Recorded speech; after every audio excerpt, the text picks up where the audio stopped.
Videos ഒക്കെ കണ്ടിട്ട് fans Ratheesh ചേട്ടൻ ഫാൻസ് ഓൾറെഡി ഉണ്ടാവില്ലേ ഒത്തിരി? അത് എല്ലാവിടെയും ഉണ്ട്. അത് സമയമുണ്ട് പറഞ്ഞാൽ എല്ലാവർക്കും കൊടുക്കും. ചിലപ്പോഴൊക്കെ സമയത്തില്ലാണ്ട് രതീഷ് പിടിച്ചാൽ കിട്ടില്ല. രതീഷ് വിട്ടാലേ വീഡിയോ കോണ്ടന്റ് അല്ലാതെ തന്നെ വെൽഡിംഗ് പരിപാടികൾ ഇപ്പോഴും സ്റ്റിൽ എപ്പോഴില്ല. ഇല്ല. ഇപ്പൊ പോണില്ല, ഇപ്പൊ കുറച്ചേരം പോണില്ല. അപ്പൊ നേരത്തെ കറിയിലൊക്കെ പോവും. പിന്നെ പല സ്ഥലങ്ങളിലെ ആളുകൾ രതീഷിനും കൂടെ കൂട്ടിലേ ചോദിക്കും. എന്റെ കൂടെ എപ്പോഴും എന്റെ കൂടെ ഒരാളുണ്ടാവും, ഒരു ക്യാമറാമാൻ ഉണ്ടാവും. എന്തെങ്കിലും ആവശ്യമൊക്കെ ഇപ്പൊ ദുബായിലൊക്കെ നമുക്ക് ഒട്ടകത്തിനൊക്കെ നമുക്ക് വേണമെന്ന് പറഞ്ഞ രതീഷിനൊക്കെ നമ്മൾ ടിക്കറ്റ് എടുത്ത് അവിടെ എത്തിച്ച് അവിടെ വെച്ച് ഷൂട്ട് ചെയ്തതാണ്. എനിക്ക് യൂട്യൂബ് ചാനലിലേക്ക് വരാനുള്ള സാധ്യതയും നമ്മൾ ഫുഡ് ചാനലിലേക്ക് വരാനുള്ള സാധ്യതയും ഒരു നമ്മളൊരാളിങ്ങനെ കുറച്ച് വൾഗറായിട്ട് പറഞ്ഞുകൊണ്ടാണ്. എന്നെ കാണിക്കാണ്ട് വീഡിയോ ചെയ്യണതും എന്നെ കാണിച്ച് വീഡിയോ ചെയ്യണതിലും ഉള്ള ഇതുണ്ടല്ലോ. ഞാൻ എന്നെ കാണിക്കാതെ ആദ്യം വീഡിയോ ചെയ്തത്. അപ്പോൾ കാണിച്ച് വീഡിയോ ചെയ്ത് നോക്കാം, അപ്പം അറിയാമെന്ന് പറഞ്ഞു. ഞാൻ കാണിച്ച് പറഞ്ഞറിയാം. എല്ലാവരും എന്നെ സ്നേഹിക്കാനും എപ്പോഴും നമ്മുടെ കൂടെ നിൽക്കാനും നിന്ന് കഴിഞ്ഞാൽ നമുക്ക് വളരാൻ പറ്റില്ല. എതിരാളികൾ കുറച്ചുണ്ടാവണം. എതിരാളികൾ ഉണ്ടാകുമ്പോഴേ നമുക്ക് വളരണമെങ്കിൽ വാശി ഉണ്ടാവുള്ളൂ. എൻ്റെ മനസ്സിൽ എപ്പോഴും ഒരു ഇതുണ്ട്, മുകളിലേക്ക് പോകണം എന്നൊരു ചിന്താഗതി. അതിനുള്ള ഐഡിയകൾ നമ്മൾ ചിന്തിക്കുമ്പോൾ നമുക്ക് ഐഡിയകൾ ഓട്ടോമാറ്റിക് നമ്മുടെ ബ്രെയിൻ തന്നുകൊണ്ടേയിരിക്കും. നമ്മൾ കംഫർട്ട് സോണിലാണ് എല്ലാവരും. നമുക്കൊരു സംഭവം കിട്ടും, ഒരു ജോലിയുണ്ട്, അപ്പോൾ അതിൽ കംഫർട്ടായിരിക്കണം നമ്മൾ, അതിലുള്ള വരുമാനം കംഫർട്ടായിരിക്കണം. അപ്പോൾ ഞാൻ പല ആൾ എൻ്റെ സുഹൃത്തുക്കളോടൊക്കെ ഞാൻ പറയുന്ന പോലെ നിങ്ങളും ട്രൈ ചെയ്യും, നിങ്ങൾക്ക് മുന്നോട്ട് വരാം. നമ്മൾ ഒന്നിനു മാത്രം ഡിപ്പെൻഡ് ചെയ്തിട്ട് ജീവിച്ചു കഴിഞ്ഞാൽ നമുക്ക് മുന്നോട്ട് പോകാൻ പറ്റില്ല എന്നൊക്കെ കൊണ്ട് ഞാൻ പറയാറുണ്ട്. കാണുന്നവർക്കൊക്കെ മുന്നു കണ്ടവർക്കൊക്കെ ഭയങ്കര സന്തോഷമാണ് നമ്മളിപ്പോൾ കാണുമ്പോൾ. ഞാൻ ഇവിടെ ഈ നാട്ടിലുള്ള ഈ കംഫർട്ട് സോണിലെല്ലാം ജീവിച്ചു. ഞാൻ 21 വയസ്സാകുമ്പോൾ ഞാൻ സൗദി അറേബ്യ എത്തി. അപ്പോൾ എനിക്ക് കുറേ പുതിയ ആളുകളും പുതിയ സംഭവങ്ങളൊക്കെ എനിക്ക് കാണാൻ പറ്റി. അപ്പോൾ യാത്ര ചെയ്യണം. ശരിക്കും എന്തെങ്കിലും വിജയിക്കണമെന്നുണ്ടെങ്കിൽ ശരിക്കും യാത്ര ചെയ്യണം. നമ്മളൊരു സ്ഥലത്തിരിക്കുമ്പോൾ നമ്മുടെ സുഹൃത്തുക്കൾ എന്താണോ അതായിരിക്കും നമ്മളും. ആദ്യം ഒരു ഷൂ ആണ്, എപ്പോഴും ഒരു ഷൂ ആണ് നമ്മൾ ഇടുക. ഇപ്പോൾ ഷൂ 5-6 പുറത്തുള്ള ആളുകളായിട്ട് പരിചയപ്പെടണം. അപ്പം നല്ലത് ചീത്തയൊക്കെ നമുക്ക് മനസ്സിലാക്കാൻ പറ്റും എന്ത് ചെയ്യണം. അപ്പോൾ നമ്മൾ ചൈനയിലൊക്കെ പോയിട്ട് വന്നപ്പോൾ നമുക്ക് വളരെ മാറ്റങ്ങളാണ്. കാരണം ചൈനൻ്റെ ഇതൊക്കെ കണ്ടിട്ട് വന്നപ്പോൾ ഇങ്ങനെയൊക്കെ ലോകം ഉണ്ടോ എന്നുള്ളൊരു ഇതാണ്. അപ്പോൾ ഇവിടുന്ന് പോയാലേ നമുക്കത് അറിയുള്ളൂ. എൻ്റെ അടുത്ത് പല ആളുകളും നിങ്ങൾക്കൊരു ഹോട്ടൽ റെസ്റ്റോറൻറ്റ് തുടങ്ങിക്കൂടെ? റെസ്റ്റോറൻറ്റ് ഇഷ്ടം പോലെ ഉണ്ട് ഇവിടെ. ഏറ്റവും കൂടുതൽ ബിസിനസ്സിൽ വരുന്നത് റെസ്റ്റോറൻ്റാണ്. ഏറ്റവും കൂടുതൽ തുടങ്ങുന്നത്, ഏറ്റവും കൂടുതൽ കൂട്ടുന്നത്. പിന്നെ ഇപ്പോൾ നമ്മളിപ്പോൾ കാണുന്ന സ്നേഹവും നമുക്ക് റെസ്റ്റോറൻറ്റിൽ കിട്ടണമെന്നില്ല. ഒരാളുടെ ആരോഗ്യം വിറ്റ് നമുക്ക് ജീവിക്കണ്ട. കാരണം നമ്മൾ ഭൂമിയിൽ അധികകാലം ജീവിക്കുന്ന ആളുകളൊന്നുമില്ല. നമ്മൾ നല്ല ചെയ്യാൻ നമുക്ക് നന്നായിരിക്കാം. ഇതൊക്കെ നമ്മൾ ചെയ്യുന്നതൊക്കെ നമ്മുടെ പുറകിൽ ഇത് വന്നുകൊണ്ടിരിക്കും. എന്താണ് നല്ല ചെയ്തത്, നല്ലത് വരും. വിദ്യാഭ്യാസം ഉണ്ടെങ്കിൽ നമുക്ക് എന്തും തുടങ്ങാം. ഇപ്പോൾ യൂട്യൂബാണുള്ളത്. യൂട്യൂബ് ഇല്ലാണ്ടായി കഴിയുമ്പോൾ അവർക്കൊന്നും ചെയ്യാൻ പറ്റാത്തൊരവസ്ഥയാവും, ഒരു ഇതാവും. അപ്പോൾ അവർ ഇപ്പോൾ പഠനത്തിൽ ശ്രദ്ധിക്കുക എന്നുള്ളത് ഇതൊരു സമയമാണ്. ഇപ്പോൾ ഞാൻ SLC പാസ്സായ ഒരാളാണ്. SLC ആണ് എൻ്റെ ക്വാളിഫിക്കേഷൻ. അപ്പം ഞാൻ ഇപ്പോൾ ആലോചിക്കുകയാണ്, ഞാൻ പഠിച്ചുകൂടിരുന്നെങ്കിൽ, മനസ്സിലായോ, ഞാൻ പഠിച്ചുകൂടിരുന്നെങ്കിൽ എന്ന് ആലോചിക്കണം. ആ ഒരു ആലോചന ഇല്ലാതെ അവർക്ക് ഇപ്പം എന്താണോ ചെയ്യേണ്ടത് അത് ചെയ്യുക. അതിന് എന്നിട്ട് യൂട്യൂബ് അവരുടെ ആഗ്രഹങ്ങളൊക്കെ നമുക്ക് ചെയ്യാം. അതിൽ ഇൻകം പ്രതീക്ഷിക്കരുത്. നമ്മുടെ ആഗ്രഹങ്ങളും നമുക്കൊരു ആർട്ട് വരയ്ക്കാനുള്ള കഴിവ്, നമ്മുടെ കഴിവുകൾ രേഖപ്പെടുത്താനായിട്ട് നമുക്ക് എന്ത് കേട്ടോ അതിലേക്ക് ഉപയോഗിക്കാം. ഇപ്പോഴെനിക്ക് ഞാൻ ചെയ്ത നന്മകളോ എൻ്റെ ആ നന്മയിലുള്ള ക്യാരക്ടറുകളൊന്നും ചേഞ്ച് ചെയ്യാൻ ഞാൻ ആഗ്രഹിക്കില്ല. അങ്ങനെ വലിയൊരു ഇതിൽ പോകേണ്ട കാര്യമില്ല. എല്ലാവരെയും കൂടെ നിർത്തുക എന്നുള്ളതാണ് എൻ്റെ ലക്ഷ്യം. എല്ലാവരെയും സ്നേഹിച്ച് കൂടെ നിർത്തുക. വലിയ ആളാണ്, ചെറിയ ആളാണ്, നമ്മുടെ ആളുകളാണ് എന്നുള്ളത്. നമ്മളൊരു ലെവലാണ്. നമ്മളെ വലുതാളും ചെറുതാളൊക്കെ കണക്കാക്കേണ്ടത് മറ്റുള്ളവരാണ്.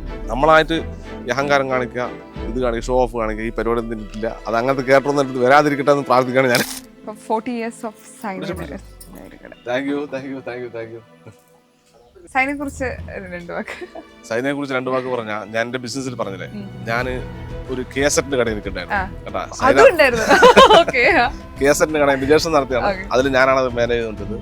ഈ സൈന ഓഡിയോസ് ആൻഡ് വീഡിയോസ് എന്ന് പറയുമ്പോൾ കേസറ്റ് നമ്മൾ എന്ത് സിനിമന്റെ മുകളിൽ ഇങ്ങനെ എഴുതി കാണിക്കും. അപ്പോൾ അത് വല്ലാത്തൊരു സംഭവം. ഇതിപ്പോൾ എനിക്ക് ഇങ്ങനെ സൈനക്കാരൻ്റെ അടുത്ത് വന്നപ്പോൾ ഞാൻ ശരിക്കും പറഞ്ഞു, നിങ്ങൾ ഇന്റർവ്യൂ എടുക്കാൻ വരുമെന്ന് പറഞ്ഞല്ലാതെ എനിക്ക് ആര് വരുമെന്നറിയില്ല. എൻ്റെ സുഹൃത്താണ് വിളിച്ചത് ഇന്റർവ്യൂ എടുക്കാൻ വരുന്നത്. ആര് വരുമെന്നറിയില്ല. ഇവിടെ വന്നിട്ടാണ് സൈന എന്ന് പറഞ്ഞാൽ അറിയില്ല ചോദിച്ചപ്പോഴാണ്.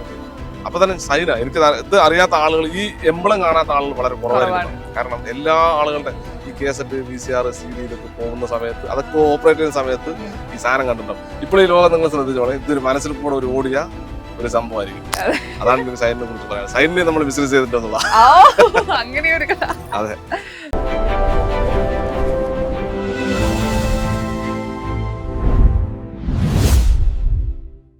ഇപ്പൊ ഓൾറെഡി ഇപ്പം വീഡിയോസ് ചെയ്യുന്ന സമയത്ത് ഇപ്പം ഒരു വലിയ ക്വാണ്ടിറ്റിയുള്ള വിഭവങ്ങൾ ഉണ്ടാക്കുമ്പോൾ ഇപ്പോൾ ഓഫ് കോഴ്സ് റെക്കോർഡുകൾ നേടിയിട്ടുണ്ട് ഓൾറെഡി. സോ അങ്ങനെ ഒരു ആഗ്രഹം ഉണ്ടോ, ഇനി ഒരു വലിയൊരു റെക്കോർഡ് കിട്ടാനുള്ള ഒരു വലിയൊരു വിഭവം ഇതുപോലെ? അങ്ങനെ ഉണ്ട്, ആഗ്രഹങ്ങളുണ്ട്. എന്തെങ്കിലും ചെയ്യണം, റെക്കോർഡിന് വേണ്ടി പരിശ്രമിച്ചാലേ കിട്ടൂ. ഇപ്പം ഓൾറെഡി ഇപ്പൊ പറഞ്ഞു, പല സ്ഥലത്ത് ഭക്ഷണം കഴിക്കുന്ന സമയത്ത് പലപ്പോഴും പറയുന്ന മസാല കുറച്ചുണ്ടാക്കണം, നമ്മുടേതായിട്ടുള്ള കുറച്ച് മസാലകൾ ചേർത്താൽ മതി. ഇക്കാൻ്റെ വീഡിയോസ് കാണുമ്പോൾ ഞങ്ങൾക്ക് ഇക്കാൻ്റെ ഫുഡ് കഴിക്കണം എന്നും കൂടെ ഒരു ആഗ്രഹമുണ്ട്. സോ അങ്ങനെ ഒരു ഓപ്ഷൻ കൂടെ ഞങ്ങൾ പ്രേക്ഷകർക്ക് വ്യൂസിന് ഉണ്ടാവോ? തീർച്ചയായും നമുക്ക് സൗകര്യങ്ങൾ ഉണ്ടാക്കാം ആ, വ്യൂവേഴ്സിനെ വെച്ചിട്ട്. പക്ഷെ എന്താ പറയുക, നമ്മൾ ഷൂട്ടിംഗ് എന്ന് പറഞ്ഞാൽ ഞങ്ങൾ വളരെ സൈലന്റ് ആയിട്ടുള്ള സ്ഥലത്തായിരിക്കും. ഉം, ഞങ്ങൾക്ക് ശബ്ദമൊന്നും പാടില്ല. ആളുകൾക്ക് കൃത്യമായിട്ട് ആ ഇപ്പം നമ്മളിവിടെ കുറച്ച് ശബ്ദങ്ങളൊക്കെ ഉണ്ടല്ലോ ഈ പ്രകൃതിയിൽ, ഈ പ്രകൃതി ശബ്ദങ്ങളൊക്കെ ഞങ്ങൾക്ക് കിട്ടണം എന്നുള്ളൊരു നിർബന്ധങ്ങളാണ്. ഞങ്ങളൊരു ഒരു ഷൂട്ട് ചെയ്യുന്ന സമയത്ത് ഒരു പക്ഷിയുടെ കത്തലുണ്ടായിരുന്നു. അത് ഭയങ്കര രസമുണ്ടായിരുന്നു ആ മ്യൂസിക്, ആ. ആ ശബ്ദം. അങ്ങനെ ഞങ്ങൾ ആ ചട്ടി ഇറക്കി വെച്ചിട്ട് വീണ്ടും അത് കത്താൻ വേണ്ടി വെയിറ്റ് ചെയ്ത് നിന്നുള്ള ആ, okay. ആ സാധനം ഞങ്ങൾ കത്താൻ വേണ്ടിയിട്ട് ആ ബാക്ക്ഗ്രൗണ്ടിലെ സൗണ്ട് കിട്ടാൻ വേണ്ടി ഞങ്ങൾ വെയിറ്റ് ചെയ്യുന്നുള്ളതാണ്. അപ്പം അങ്ങനെയുള്ള സംഭവങ്ങളൊക്കെ നോക്കിയിട്ടാണ് പോണത്. ഇപ്പൊ ഓൾറെഡി രജിസ്റ്റേഡ് ഐഡന്റിഫൈ ചെയ്യാൻ തുടങ്ങില്ല ആളുകൾ. വീഡിയോസ് ഒക്കെ കണ്ടിട്ട് ഫാൻസ്, രതീഷ് ചേട്ടൻ ഫാൻസ് ഓൾറെഡി ഉണ്ടാവില്ല ഒത്തിരി. അതെല്ലാവിടെയും ഉണ്ട് അത്. ആണോ? വന്ന് സെൽഫി എടുക്കുക, സ്നേഹപ്രകടനം അതൊക്കെ ഉണ്ട്. എങ്ങനെയുണ്ട്? എങ്ങനെയത് എൻജോയ് ചെയ്ത്, എങ്ങനെയത് ആസ്വദിക്കുന്നുണ്ട്? കുഴപ്പമില്ല. ആ. ഒരു എന്താ പറയാ, അതിന് സമയമുണ്ട് പറഞ്ഞാൽ എല്ലാവർക്കും കൊടുക്കും ഫോട്ടോ ഒക്കെ. ചിലപ്പോഴൊക്കെ സമയത്തില്ലാണ്ട് രതീഷ് പിടിച്ചാൽ കിട്ടില്ല, രതീഷ് വിട്ടാലേ ഓടുന്നൊക്കെ രക്ഷപ്പെടും. ഭയങ്കര മടിയാന്ന് തോന്നുന്നില്ല ആളുകളുടെ അടുത്ത് സംസാരിക്കും. എനിക്ക് കൂട്ടത്തിൽ നന്നായിട്ട് സംസാരിക്കില്ലേ? എനിക്ക് ക്യാമറ ഓൺ അല്ല, ചെയ്ത് അല്ലെങ്കിലും അവൻ ലിമിറ്റ് ആയിട്ട് സംസാരിക്കും. അത് സംസാരിക്കാറുണ്ട്. അവന്റെ കാര്യം നോക്കും, ലിമിറ്റ് ആയിട്ടുള്ള സംസാരങ്ങൾ. വീഡിയോയിൽ ലൈവ് തന്നെ ഞങ്ങളിപ്പോ ലൈവായിട്ടുള്ള കാര്യങ്ങൾ തന്നെ അതിനകത്തും വരുന്നത്. അല്ല, ഞങ്ങൾക്ക് വേറെ മറച്ചുകളൊന്നുമില്ല. മറച്ചൊന്നുമില്ല, അങ്ങനെ തന്നെ ഓപ്പൺ ആയിട്ട് തന്നെയാണ്. എനിക്ക് തുടക്ക സമയത്ത് രതീഷ് ചേട്ടൻ വീഡിയോസിലുണ്ടായിരുന്നു. ഒരു ഇടവേളയിൽ രതീഷ് ചേട്ടൻ കണ്ടിട്ടുണ്ടായിരുന്നില്ല. അതിനുശേഷം വീണ്ടും ഞങ്ങൾ കണ്ടു. ഈ ഇടയ്ക്ക് കാണാത്തപ്പോ ഒത്തിരി കമന്റ്സ് വന്നത്, നിങ്ങൾ തല്ലിപ്പിരിഞ്ഞു, നിങ്ങൾ വലുത് വഴക്കുണ്ട് എന്നെല്ലാം ഒത്തിരി കമന്റ്സ് വന്നു. എവിടെ പോയിരുന്നു ഈ ഗ്യാപ്പില്? ഞാനിങ്ങനെ വേറെ വർക്കിനൊക്കെ പോകും. അവന് ചിലപ്പോ വെൽഡിങ്ങിന്റെ പരിപാടിയൊക്കെ പോകും. പിന്നെ കൂടുതൽ ഇവിടെ തന്നെ ഉണ്ടാവും. ചിലപ്പോൾ എന്തെങ്കിലും പഴയ മുതലാളിമാരുടെ കൂടെ വർക്കൊക്കെ ഉണ്ടെങ്കിൽ ആള് ചിലപ്പോൾ പോകും. വീഡിയോ കോണ്ടന്റ് അല്ലാതെ തന്നെ വെൽഡിംഗ് പരിപാടികൾ ഇപ്പോഴും സ്റ്റിൽ എപ്പോഴില്ല.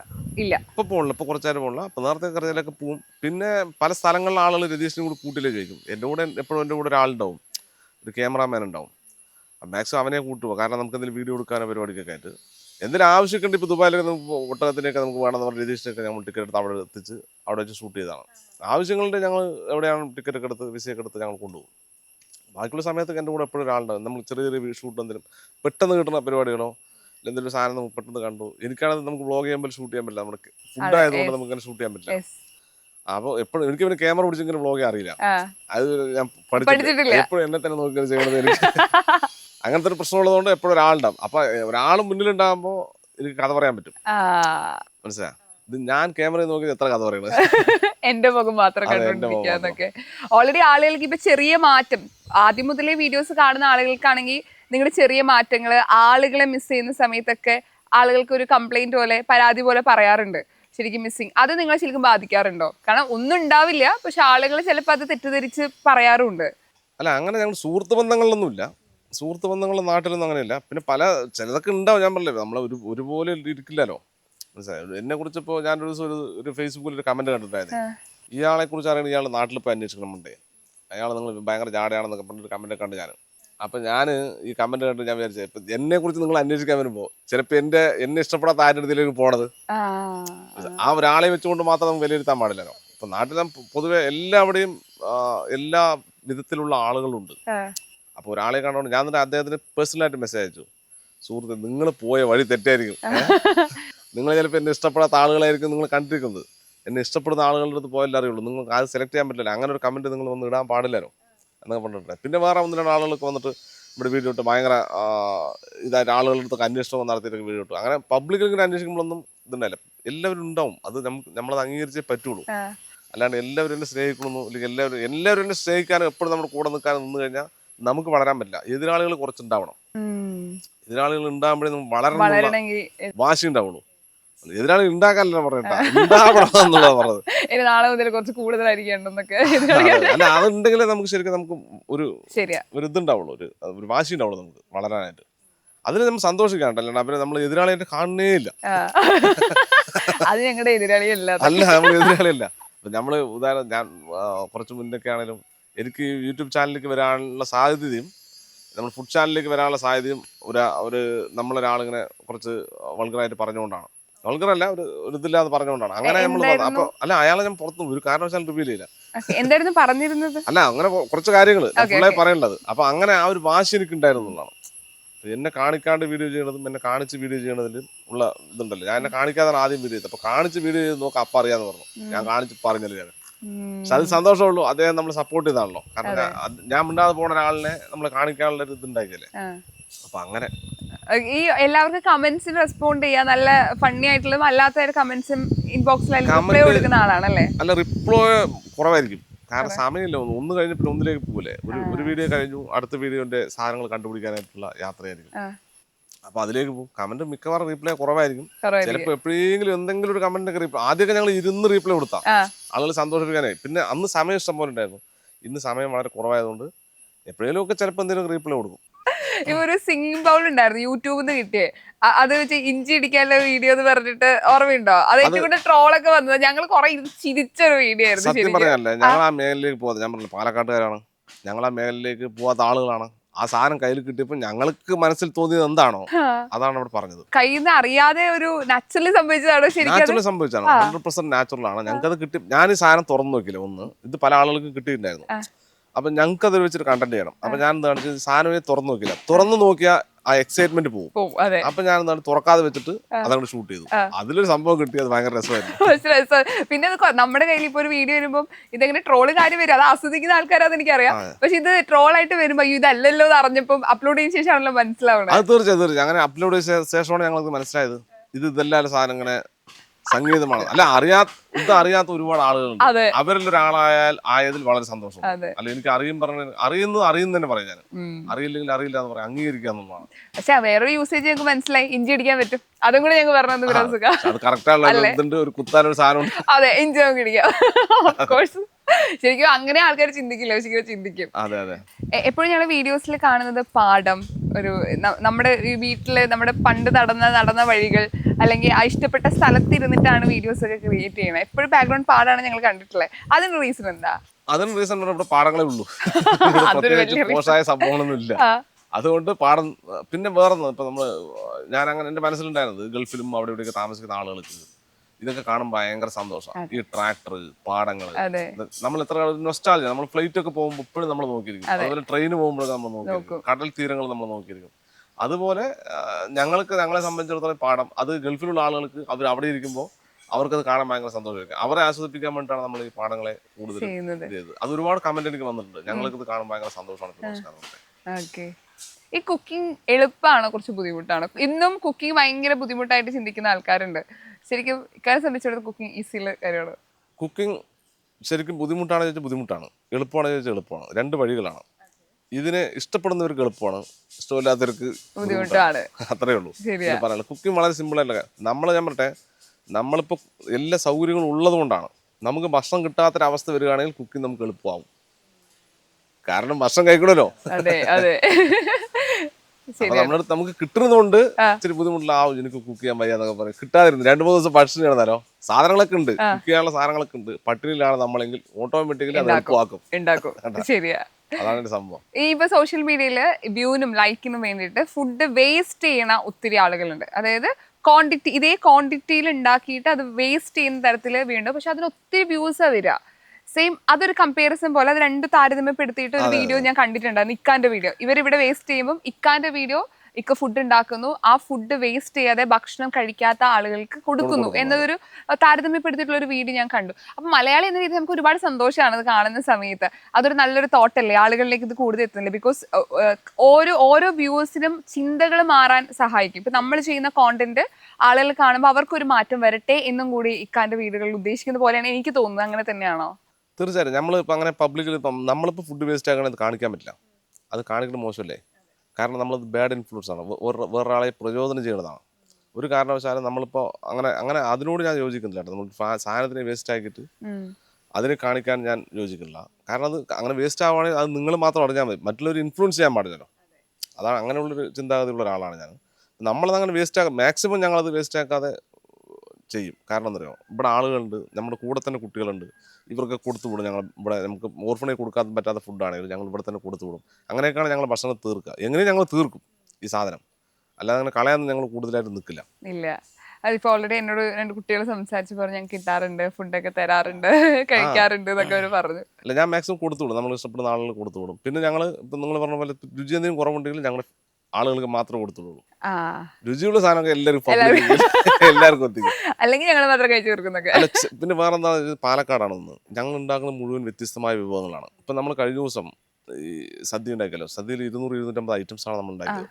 അപ്പോൾ ഇതിൽ പലതും ഇവർക്ക് ഉണ്ടാക്കാറില്ല, ഇതിൻ്റെ രുചി എന്താണെന്നറിയില്ല. അപ്പോൾ നമ്മളിപ്പോൾ ഒരു ആടിനെയൊക്കെ ശരിക്ക് ചുട്ട് നമ്മൾ കൊടുത്തു കഴിഞ്ഞാൽ അവർക്ക് ചിലപ്പോൾ ഇഷ്ടപ്പെടണമെന്നില്ല. അവർ നമ്മൾ കാരണം ഇവരിങ്ങനെ കഴിച്ച് ശീലിച്ചിട്ടില്ല. ഞങ്ങളിത് പുറത്തൊക്കെ പോയി കഴിച്ചുകൊണ്ട് ഞങ്ങൾക്ക് എന്താണ് ഭയങ്കര താല്പര്യമാണ്, മറ്റുള്ളവർക്ക് ഇത് ഇഷ്ടപ്പെടണമെന്നില്ല. അപ്പം ഞങ്ങൾ മാക്സിമം അങ്ങനെയുള്ള സംഭവങ്ങൾ എന്താ കേട്ടോ, ഞങ്ങളുടെ ഉള്ളിലേക്ക് മാത്രം ഞങ്ങൾ ഷെയർ ചെയ്യും. കാരണം മറ്റൊരു പോയിട്ട് ഇത് എന്തെങ്ങനെ ഉണ്ടാക്കി നമ്മളാണ് കുരുമുളക് പൊടി ഉപ്പും ചെറിയ എന്തെങ്കിലും സാധനങ്ങൾ ഇടുള്ളൂ. പക്ഷെ അതാണ് യഥാർത്ഥത്തിൽ അങ്ങനെയാണ് രുചി. നമ്മൾ ദുബായിലൊക്കെ പോയി കഴിഞ്ഞാൽ മസാല, ഇപ്പോൾ മട്ടൻ ഹനീത് വെറും മഞ്ഞൾപ്പൊടും കുരുമുളക് ഉപ്പുമാണ് ഇടുക. പിന്നെ അവരുടെ ചെറിയൊരു കൂട്ടം തരും, ചെറിയൊരു രീതിയിലുള്ള മസാല ചേർക്കുള്ളൂ. പക്ഷെ ഭയങ്കര രുചി, ആ മീറ്റിൻ്റെ രുചി നമുക്ക് കിട്ടും. നമ്മളിപ്പോൾ കഴിക്കുന്നത് എന്താ, മസാലയുടെ രുചിയാണ്. മസാലയാണല്ലോ നമ്മുടെ രുചി. മീറ്റിന്റെ ടേസ്റ്റ് കിട്ടാൻ മസാല ടേസ്റ്റ് നമുക്ക്. അതെ, ഞാൻ പല ഹോട്ടലിലും പോയിട്ട് ഞാൻ ഹോട്ടലിൽ കഴിച്ചിട്ട് വരുന്ന സമയത്ത് ഞാൻ അവരുടെ അടുത്ത് പറയും, ഇത് കാളാഞ്ചി എന്നൊക്കെ പറഞ്ഞിട്ട് ഫിഷ് ഉണ്ട്, ഭയങ്കര രുചിയുള്ള മീനാണ് കാളാഞ്ചി. ഞങ്ങളതൊക്കെ ഉണ്ടാക്കി ഞങ്ങൾ തന്നെ ഞെട്ടിപ്പോൾ ഒന്നും മസാലകൾ കൂടുതൽ ഉപയോഗിക്കാതെ അതിൻ്റെ മീറ്റിൻ്റെ രുചി കൊണ്ട് ഇഷ്ടപ്പെട്ടാണ്. ആ മീറ്റിന് വരുന്നതായിട്ട് കുറേ മസാലയൊക്കെ ഇട്ടിട്ട് പൊള്ളിച്ച് പരിപാടിയൊക്കെ ഇട്ട് ഞാനൊരു മെല്ലെ വരുമ്പോൾ ആ ആളുകളോട് പറയും, ഇതിങ്ങനെ ഉപയോഗിക്കല്ലേ, കാളാഞ്ചിയൊക്കെ ഭയങ്കര സ്വാദുള്ള മീനല്ലേ, നിങ്ങൾ എന്താണെങ്കിൽ കുറച്ച് മസാലയൊക്കെ കുറവാക്കിയിട്ട് ആ മീനിൻ്റെ ഒരു സ്വാദിന് ആളുകൾ കുടിക്കുന്നതെന്ന് പറഞ്ഞിട്ട് ഞാൻ വരാം. ഇന്നിപ്പോൾ ഒരു വലിയ യൂട്യൂബറായിട്ട് കാണുമ്പോൾ അവരുടെ ഒരു റെസ്പോൺസ് എങ്ങനെയാ ശരിക്കും? കാരണം അവര് നേരിട്ട് അറിഞ്ഞ ഇപ്പൊ പറയുമ്പോഴാണ് സ്റ്റേജ് അറിയണത്. എന്നെ അറിഞ്ഞ ആളുകൾക്ക് ഭയങ്കര സന്തോഷമാണ്. നീക്ക് വലിയ നിലയിലെത്തിയെന്നൊക്കെ പറഞ്ഞ ഭയങ്കരമായി സംസാരിക്കും. ഞാൻ പറഞ്ഞു എല്ലാവർക്കും എത്താൻ പറ്റും, ശ്രമിക്കണം, എല്ലാവർക്കും വലിയ നിലയിൽ എത്താൻ പറ്റും. എനിക്ക് പല എനിക്ക് പോരാന്നുള്ളൊരു തോന്നൽ, പിന്നെ എവിടെയെങ്കിലും എത്തണം എന്നുള്ളൊരു മെന്റാലിറ്റി, അങ്ങനെയൊക്കെ എൻ്റെ മനസ്സിൽ എപ്പോഴും ഉള്ളതുകൊണ്ട് ഉറങ്ങാതെ അത് സൂക്ഷിക്കുന്നതുകൊണ്ട് ഞാൻ എന്ത് കാണിച്ച് ട്രൈ ചെയ്തുകൊണ്ടേയിരുന്നു. ഇനിയും മുകളിലേക്ക് പോകണം എന്നുള്ളതാണ്. അപ്പോൾ എൻ്റെ മനസ്സിൽ എപ്പോഴും ഒരു ഇതുണ്ട്, മുകളിലേക്ക് പോകണം അങ്ങനൊരു ചിന്താഗതി. അതിനുള്ള ഐഡിയകൾ നമ്മൾ ചിന്തിക്കുമ്പോൾ നമുക്ക് ഐഡിയകൾ ഓട്ടോമാറ്റിക് നമ്മുടെ ബ്രെയിൻ തന്നുകൊണ്ടേയിരിക്കും. നമ്മൾ എന്തിനാണ് ഇത് ചെയ്യണത് അതിനനുസരിച്ച് നമ്മൾ തന്നുകൊണ്ടിരിക്കും. പല ആളുകൾ ഇങ്ങനെ പറയുമ്പോൾ ഞാൻ പറയും, നിങ്ങൾ ശ്രമിച്ചാൽ നിങ്ങൾക്ക് നടക്കും. നമ്മൾ കംഫർട്ട് സോണിലാണ് എല്ലാവരും. നമുക്കൊരു സംഭവം കിട്ടും, ഒരു ജോലിയുണ്ട്, അപ്പോൾ അതിൽ കംഫർട്ടായിരിക്കണം നമ്മൾ, അതിലുള്ള വരുമാനം കംഫർട്ടായിരിക്കും. അപ്പോൾ ഞാൻ പല എൻ്റെ സുഹൃത്തുക്കളോടൊക്കെ ഞാൻ പറയുന്ന പോലെ നിങ്ങളും ട്രൈ ചെയ്യും, നിങ്ങൾക്ക് മുന്നോട്ട് വരാം. നമ്മൾ ഒന്നിന് മാത്രം ഡിപ്പെൻഡ് ചെയ്തിട്ട് ജീവിച്ചു കഴിഞ്ഞാൽ നമുക്ക് മുന്നോട്ട് പോകാൻ പറ്റില്ല എന്നൊക്കെ പറഞ്ഞ് ഞാൻ പറയാറുണ്ട്. കാണുന്നവർക്കൊക്കെ മുന്നു കണ്ടവർക്കൊക്കെ ഭയങ്കര സന്തോഷമാണ് നമ്മളിപ്പോൾ കാണുമ്പോൾ. ഇതിപ്പോൾ എപ്പോഴും പറയാം, നമ്മൾ ജീവിക്കുന്ന ചുറ്റുപാടിലെ കാര്യങ്ങളാണ് നമ്മൾ ഇൻഫ്ലുവൻസ് ചെയ്യാന്ന് പറയാറുണ്ട്. പക്ഷെ നമുക്ക് പരിമിതി വെച്ചിട്ട് നമ്മൾ ചിന്തിക്കുക, അല്ലെങ്കിൽ ചിന്തിക്കുന്നത് വലിയ കാര്യങ്ങളാ.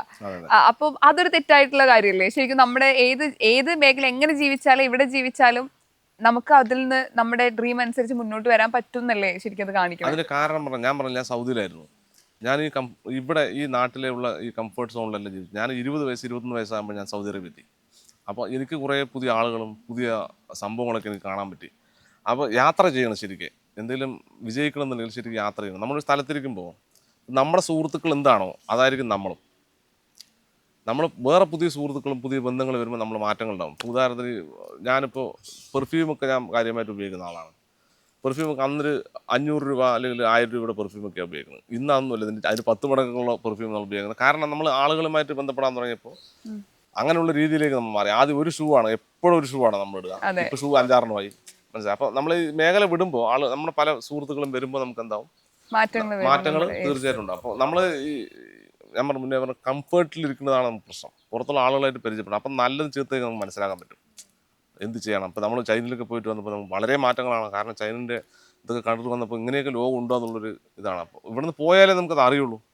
ഇപ്പം ഒരുപാട് തോൽവികൾ അല്ലെങ്കിൽ പരാജയങ്ങൾ നേരിട്ട് അല്ലെങ്കിൽ ബിസിനസ് തുടങ്ങുന്നു, അത് സക്സസ് ആവുന്നില്ല, പരാജയം വരുന്നു. പക്ഷെ വീണ്ടും ട്രൈ ചെയ്യാൻ വേണ്ടിയിട്ട് ഒരു പരിശ്രമം സ്വയം നടത്തുന്നുണ്ടല്ലോ. പൊതുവെ നമ്മൾ ആളുകൾ പൊതുവെ ഒന്ന് പരാജയപ്പെട്ട അടുത്ത് ചെയ്യാൻ മടുത്തു എന്ന രീതിയിൽ ഇരിക്കും. ശരിക്കും പിന്നെ സ്വയം അങ്ങനെ എന്തുകൊണ്ടാണ് വീണ്ടും വീണ്ടും ചെയ്യാൻ തോന്നി? അല്ല, അത് ആദ്യമാണ് നമ്മൾ മടുത്തിരിക്കുന്നത്. ഫസ്റ്റ് ഒരു ടൈമാണ് മടുത്തിരിക്കുന്നത്. മടുപ്പൊക്കെ മാറും, വീണ്ടും നമ്മൾ ബിസിനസ്സിലേക്ക് തന്നെ പോവാ. അല്ല, ആദ്യം നമ്മൾ ഫസ്റ്റ് ഇങ്ങനെ ചെയ്യുമ്പോൾ കുറച്ചതിന് പൈസ ചിലവാക്കിയിട്ട് ബിസിനസ്സിലേക്ക് ഇറങ്ങാണ്ടിരിക്കണം ഏറ്റവും നല്ലത്. നമ്മൾ അറിവില്ലാത്ത ആളുകൾ, ബിസിനസ്സിനെ കുറിച്ച് അറിയാത്ത ആളുകൾ പൈസ ചിലവാക്കാതെ മുന്നോട്ട് അവരുടെ കഴിവിൽ എന്തെങ്കിലും ഉണ്ടെങ്കിൽ അത് പിന്നെ ചെറുതായിട്ട് തുടങ്ങാന്നുള്ളതാണ്. പെട്ടെന്നിടയ്ക്ക് ബൾക്കായി പോയി കഴിഞ്ഞാൽ നമ്മുടെ ഉള്ളൊക്കെ പോകും. ബിസിനസ്സാണ് സംഭവം. വിജയിക്കാനും വിജയിക്കാതിരിക്കാനും സാധ്യതയുണ്ട്. അതാണ് ഇതിൻ്റെ പ്രശ്നം വരുന്നത്. കുറേ ബിസിനസ് ചെയ്ത ആൾ തോറ്റാലും വീണ്ടും ബിസിനസ് ചെയ്യും. കാരണം എന്താ പറയുക, അയാൾക്ക് ജോലിക്ക് പോകാൻ പറ്റില്ല. അയാൾ ഒരു ബിസിനസ്സുകാരനായിരുന്ന ആളാണ്. ഇപ്പം ഞാനൊക്കെ തന്നെ പറഞ്ഞാൽ ഇപ്പോൾ 2012 തൊട്ട് അല്ലെങ്കിൽ 2012 തൊട്ട് ഫുള്ളി ഞാൻ ഇതുമായി ജീവിക്കുന്ന ആളാണ്. ബിസിനസ് എന്തെങ്കിലും ഫോട്ടോസ്റ്റാറ്റ് കട, അതൊക്കെ എൻ്റെ ബിസിനസ്സാണല്ലോ. ബിസിനസ്സാണ് ഇതിലേക്ക് വന്നത്. അപ്പോൾ ഇനി എന്നോട് ജോലിക്ക് പോകാൻ പറഞ്ഞാൽ ചിലപ്പോൾ പറ്റിയെന്ന് വരില്ല. വീണ്ടും എൻ്റെ ചിന്ത എന്താണ്, ബിസിനസ്സിലേക്ക് പോകുക എന്നുള്ളതാണ്.